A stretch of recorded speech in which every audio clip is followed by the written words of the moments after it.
దేవుని సంకల్పాన్ని దేవుడు నెరవేరుస్తాడు. చిన్నప్పుడు నా కుటుంబస్తులు నన్ను నిరాకరించేవాళ్ళు, నన్ను చిన్న చూపు చూసేవాళ్ళు. వీడు బ్రతుకులు బాగుపడడు అని అందరూ ఫిక్స్ అయ్యారు. నన్ను అందరూ నొప్పించిన వాళ్ళే, ఏదో ఒక రకంగా అందరూ బాధ పెట్టిన వాళ్ళే, మాటలతో కానీ చేష్టలతో కానీ వాళ్ళ పనులతో కానీ మనస్సును కష్టపెట్టిన వాళ్ళందరూ. నా కర్మం అనుకొని, నా శాపం అనుకొని నేను అలాగే బ్రతుకుతుండేవాడిని. నా గురించి ఒక్కడు శుభవచనం చెప్పేవాడు కాదు, మంచి పలికేవాడు కాదు. సోమరుడని, పనికి మాలోడని, పనికి రానివాడని, ప్రయోజనం లేనివాడని, వీడిని తీసుకెళ్తే మనకే నష్టం, వీడికి ఏదైనా పని కల్పిస్తే మాకే నష్టం, వీడి పనిపాటు పనికిరాడు అని చెప్పి అందరూ తిరస్కరించిన వాళ్ళే, తృణీకరించిన వాళ్ళే. కొన్నిసార్లు బాధగా ఉండేది, కొన్నిసార్లు మొండి వైఖరితో వెళుతుండేవాడిని. అంతేలే నా ఇష్టం, నేను ఇలాగే ఉంటాను అనుకుని వెళ్ళేవాడిని. కొన్నిసార్లు మనసులో చాలా వేదనగా ఉండేది. ఎందుకు మనం హుషారుగా ఉండలేకపోతున్నాం, ఎందుకు మనం ఉత్సాహంగా ఉండలేకపోతున్నాం. ఒక పూట హుషారుగా ఉంటే మరుసటి రోజు నీరసంగా ఉండేది, ఒకప్పుడు ఉజ్జీవంగా ఉంటే మరుసటి రోజు మరి నిర్జీవమైన పరిస్థితులు ఉండేది అనుభవాలని కూడా.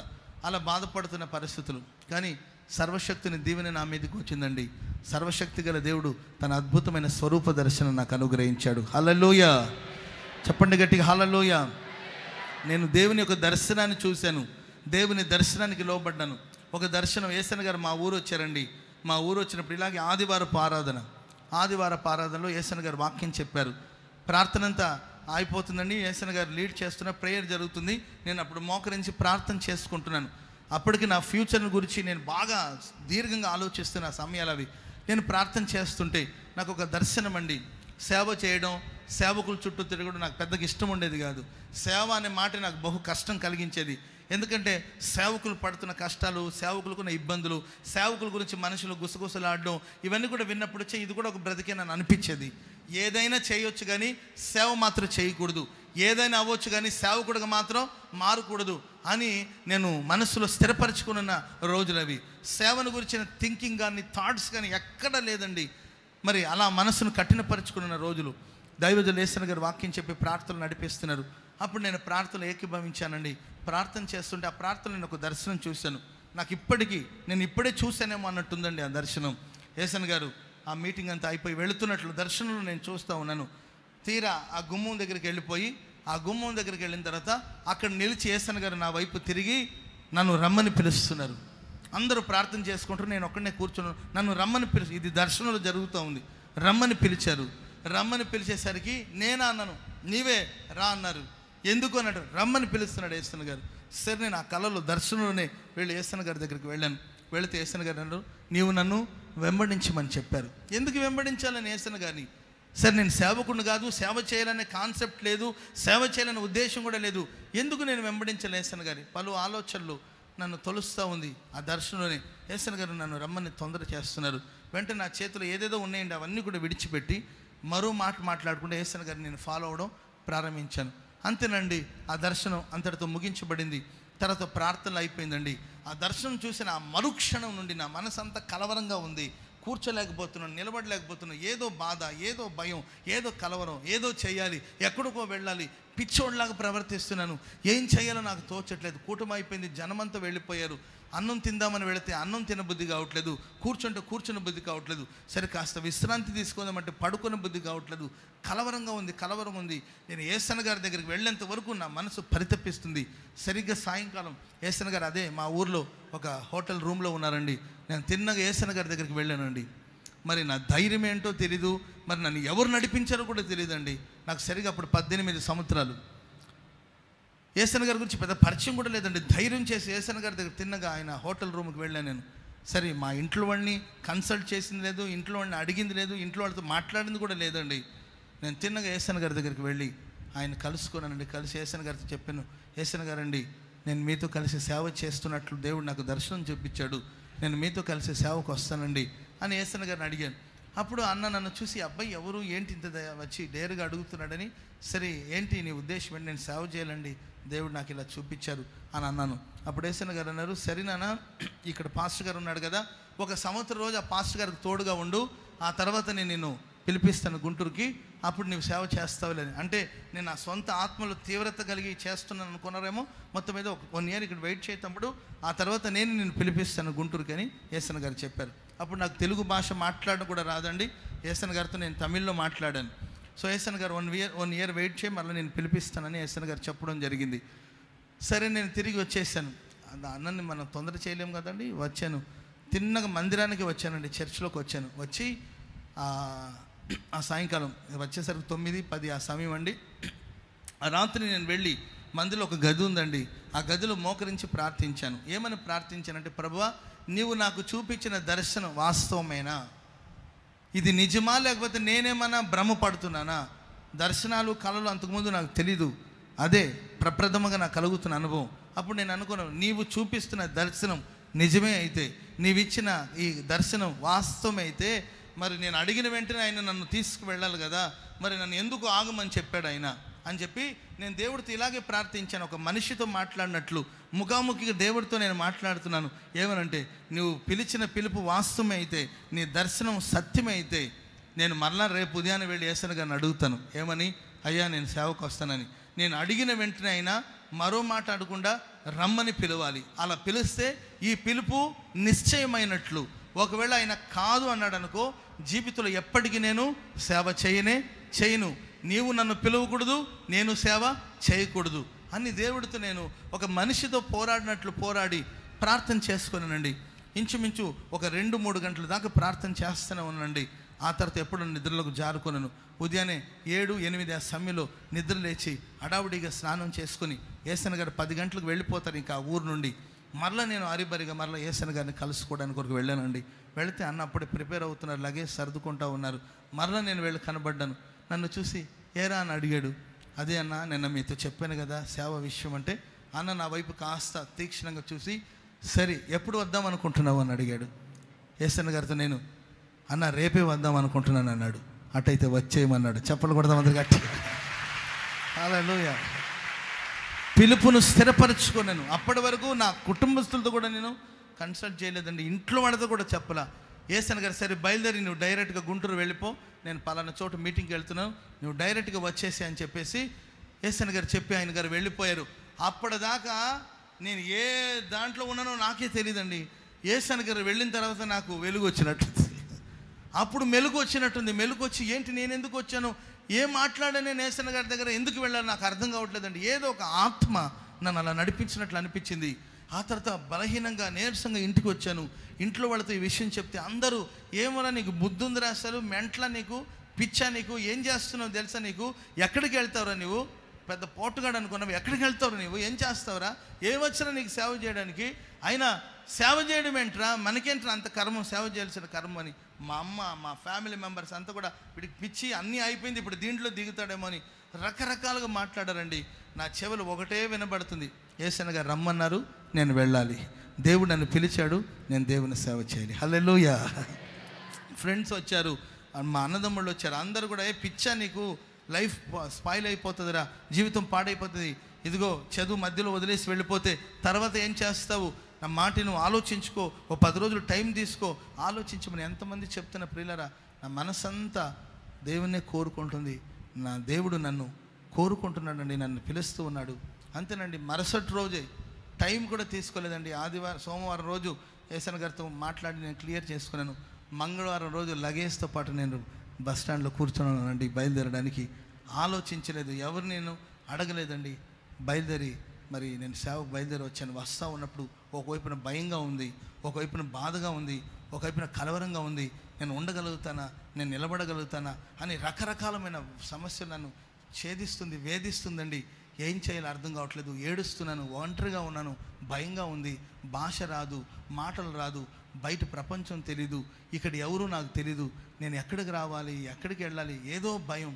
ప్రియులారా, దర్శనాన్ని నమ్ముకొని నేను బయలుదేరి వచ్చాను. బయలుదేరి వస్తుంటే నేను బస్సులో ఉన్నాను, భయంతో వణికిపోతున్నాను, కలవలతో వణికిపోతున్నాను. కృపగల దేవుడు ఆ రోజు నాతో వాక్యంతో మాట్లాడాడు. ఇశ్రాయేలు, నీవు నా సేవకుడవు, నీలో నేను మహిమ పొందుతానని ప్రభు మాట్లాడాడు. హల్లెలూయా, హల్లెలూయా. ఒక దర్శనం చేతబట్టాను, ఒక వాక్యాన్ని, దేవుని వాక్యాన్ని నేను చేతబట్టి నేను గుంటూరుకు వచ్చానండి. గుంటూరులో బస్ స్టాండ్లో దిగాను. నాకు అడ్రస్ కూడా తెలీదు, నాకు తెలుగు మాట్లాడడం కూడా రాదు. మొత్తం మీద ఆటో వాళ్ళతో వచ్చి రాని మాటలతో మాట్లాడి శారదా కాలనీ వచ్చాను. నేను శారదా కాలనీ వస్తే అప్పుడు మేరక్ గారు ఉండేవాళ్ళు అక్కడ శారదా కాలనీ. అప్పుడు వస్తే ఎవరు నీవు అని అక్క నన్ను చూసి ఆశ్చర్యపోయింది. నీకు మాట్లాడడం కూడా రాదు కదా బాబు, నీవు ఇక్కడ ఎలా ఉండగలుగుతావు అని మేరక్ గారు కూడా చెప్పారు. ఇలా యేసన్న గారు నన్ను రమ్మన్నారు అక్క అంటే, నాతో ఏం చెప్పలేదు నాన్న మరి అని చెప్పన్నారు. లేదక్క యేసన్న గారు నన్ను పంపించారని చెప్తే, సరే పూట ఉండు మళ్ళీ అన్నతో నేను మాట్లాడుతాను అన్నారు. ఆ తర్వాత నేను ఇక్కడ ఉన్నానండి. ఓ 2 days తర్వాత యేసన్న గారు వచ్చారు. వచ్చిన తర్వాత నేను అన్నను కలిస్తే అప్పుడు యేసన్న గారు అయ్యో మర్చిపోయాను నేను చెప్పడానికి, సరే నేను అక్కకు చెప్తానులే, నీవు ఇక్కడ ఉండు, జాగ్రత్తగా ఉండు అని యేసన్న గారు నాకు ఆ రోజు ఒక మాట చెప్పారు. ఎవరిని చూడొద్దు, ఒకటి యేసు ప్రభుని చూడు, రెండవదిగా యేసన్నను చూడమన్నారు. హల్లెలూయా, హల్లెలూయా. తెల్ల బట్టలు వేసుకునే వాళ్ళందరూ భక్తులు కాదు, తెల్లగున్నయన్ని పాలు కాదు. నువ్వు సుదూర ప్రాంతం నుండి వచ్చావు. నా మాటిని, ఒకటి యేసు ప్రభుని చూడు, రెండవదిగా యేసన్నను చూడు, జాగ్రత్తగా సేవ చేసుకో అని యేసన్న గారు చెప్పెళ్ళారు. నాకు యేసన్న గారు తప్ప ఎవరు పరిచయం లేరు. పెద్ద పెద్ద పాస్టర్లు ఇప్పుడు సేవలు ఉన్నాడు, కొంచెం ఏదో పరిచయం అయినా వాళ్ళ బిజీలో వాళ్ళు ఉండేవాళ్ళు. నాకు కన్నడలో మాట్లాడేవాడు ఎవరు తెలీదు, నాకు కన్నడ భాష తప్ప ఇంకొకటి రాదండి. అలాగే ఒక్కడనే శారదాకానిలో మిద్దె మీదకి వెళ్ళిపోయి ఒక్కడిని ఏడ్చుకుంటూ ప్రార్థన చేస్తూ ఉండేవాడిని. ఎందుకు వచ్చా నేను, ఏంటి ఇది నా సొంత ప్రయత్నమా దేవుని చిత్తమా నాకు క్లియర్ అవ్వట్లేదండి. కలవరంతో నిండిపోయాను, భయంతో కృంగిపోయాను, ఊగిపోయాను. సరే పారిపోదామా, మరలా వెనక్కి వెళ్ళిపోదామా, వెనక్కి వెళ్ళిపోతే ఏమంటారు, రోషంగా వచ్చాను, పౌరుషంగా వచ్చాను, ఏంటి అని ప్రతిరోజు పోరాటంగా ఉండేదండి. అప్పుడు ఒకరోజు నేను శారదాకానిలో గదిలో ప్రార్థన చేసుకుంటూ ఉన్నాను, మోకరించి ప్రార్థన చేస్తూ ఉంటాను. ప్రియులరా, గోడ మీద ఒక వాక్యం వచ్చింది, గోడ మీద ఒక వాక్యం కనబడుతుంది. ఇవన్నీ వాస్తవాలండి, నా జీవితంలో జరిగిన సత్యాలు ఇవి. గోడ మీద ఒక వాక్యం కనబడుతుంది, ఏంటంటే నీకు అప్పగించిన దాన్ని నువ్వు జాగ్రత్తగా గైకొని నెడల ఈ మందిరం మీద నేను అధికారిగా నియమించి నా సన్నిధి నిలిచే భాగ్యాన్ని నీకు ఇస్తానన్నట్టు. హల్లెలూయా, హల్లెలూయా. సరిగ్గా 18 సంవత్సరాల క్రితం జరిగిందండి ఇది. 18 సంవత్సరాలు, 19 సంవత్సరాల క్రితం. నాకు అప్పుడు వయసు 18 సంవత్సరాలు. ప్రియులరా, ఆ వయసులో దేవుడు నాకు స్పష్టంగా గోడ మీద, నీట్గా గోడ మీద, వాల్ మీద వస్తూ ఉందండి, లెటరింగ్స్ వస్తూ ఉంది. నేను ఇలాగ కళ్ళు తెరిచే చూస్తూ ఉన్నాను. నేను నీకు అప్పగించి నువ్వు జాగ్రత్తగా గాయకొని నడిచిన ఎడల ఈ మందిరం మీద నేను అధికారిగా నియమిస్తాను, ఇక్కడ నిలిచిన వారికి కలిగినట్లుగా నా సన్నిధి నిలిచే భాగ్యం నీకు ఇస్తానంటే వెంటనే నా డైరీలో రాసుకునేవాడిని. అంటే అప్పుడు చదువుకునే రోజులు కాబట్టి ప్రతి సందర్భాన్ని డైరీలో రాసుకునేవాడు. సో డైరీ తీసుకొని నేను రాసుకున్నాను, దేవుడు నాతో ఇలా మాట్లాడాడని. ఆ తర్వాత కొంతకాలం తర్వాత దైవజనులు పలు చోట్ల సేవకు పంపించారు. సేవలో నేను నిమగ్నం అయిపోయాను. దేవుడు నాతో మాట్లాడిన మాటలు కూడా నేను మర్చిపోయానండి, పెద్దగా పట్టించుకోలేదు. అంతటితో ఆగిపోయింది. సరే రోజులు గడిచింది, సంవత్సరాలు గడిచింది. భూమి ఆకాశాలు గతించిపోయినను దేవుని మాటలు గతించవండి. ఆ తర్వాత 2011లో యేసన్న గారు కాస్త అనారోగ్యంతో ఉన్నారు, స్వల్ప అనారోగ్యంతో ఉన్నారు యేసన్న గారు. అప్పుడు నన్ను గుంటూరుకి రావాలని చెప్పి దైవజనులు తీసుకురావడం జరిగింది. అప్పటికి నేను చాలా అనేక జిల్లాలో పరిచయలు కొనసాగించబడ్డాను. దేవుడు నన్ను ప్రగతి పదవులోనే నడిపించారు. తర్వాత నన్ను గుంటూరుకి నియమించారండి, గుంటూరు పరిచయ కొరకు రమ్మన్నారు యేసన్న గారు. సరే అన్న కూడా కొంచెం హెల్త్ బాగాలేదు కదా, కొంచెం సపోర్టివ్గా ఉంటానని చెప్పి నేను కూడా తీర్మానించుకొని ఇక్కడికి వచ్చాను. కానీ ఏదో భయంగా ఉండేది వచ్చిన కొరతలు కూడా. యేసన్న గారి దగ్గర మనం ఎలా మెదలాలో, ఆయన చాలా పెద్ద ఆయన కదా, అంతటి నాలెడ్జ్ లేదు, అంతటి జ్ఞానం లేదు, ఎలా మెదలాలో అని కొంచెం భయంగా ఉందండి, నాకు కొంచెం కలవరంగా ఉంది.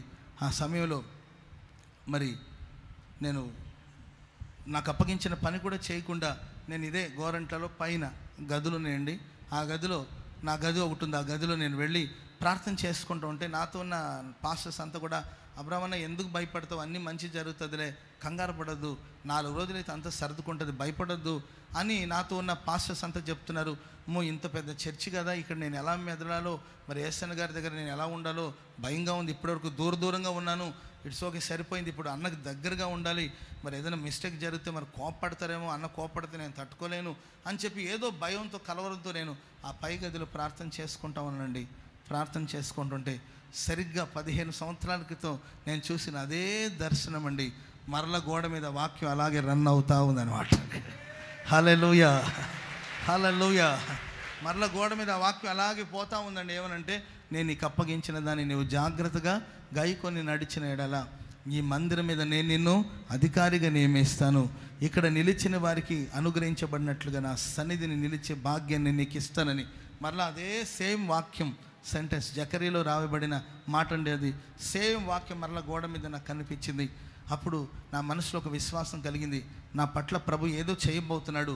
అందుకొరికి 15 సంవత్సరాల క్రితం చెప్పిన అదే మాట మరెన్నడూ మరలా దాని ప్రస్తావన లేదు, దాని గురించి ఎప్పుడు నేను ప్రసంగించలేదు, దాని గురించి ఎప్పుడు ఆలోచించలేదండి. 15 సంవత్సరాల క్రితం వచ్చిన అదే వాక్యం మరొకసారి నాకు కనిపించిందండి. ప్రభు ఏదో జరిగించబోతున్నాడు, ఏదో చేయబోతున్నాడని విశ్వాసంతో నేను గోరంట్ల పరిచర్య కొరకు అప్పగించుకున్నాను.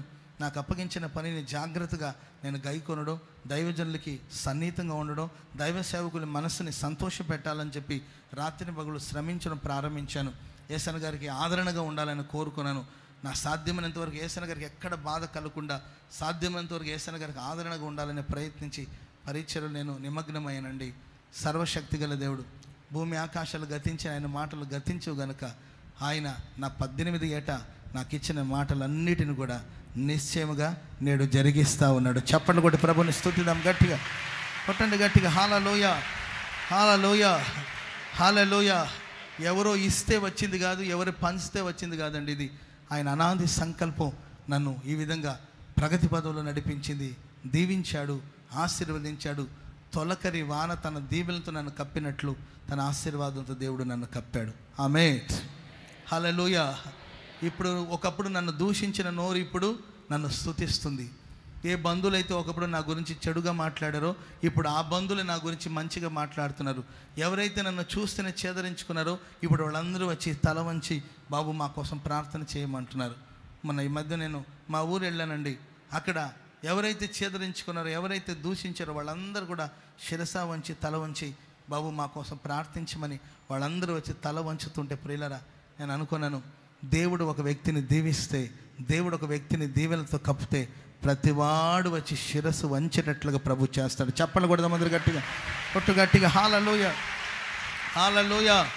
చెప్పండి గట్టిగా, హల్లెలూయా, హల్లెలూయా. నన్ను ఆశీర్వదించిన దేవుడు మిమ్మల్ని ఎందుకు ఆశీర్వదించలేడు? నన్ను దీవించిన దేవుడు మిమ్మల్ని ఎందుకు దీవించలేడు? నన్ను దర్శనంతో కూడిన మార్గంలో నడిపించిన దేవుడు మిమ్మల్ని ఎందుకు దర్శించలేడు? నన్ను వాక్యముతో పురికొల్పి బలపరిచిన దేవుడు మిమ్మల్ని ఎందుకు బలపరచలేడండి?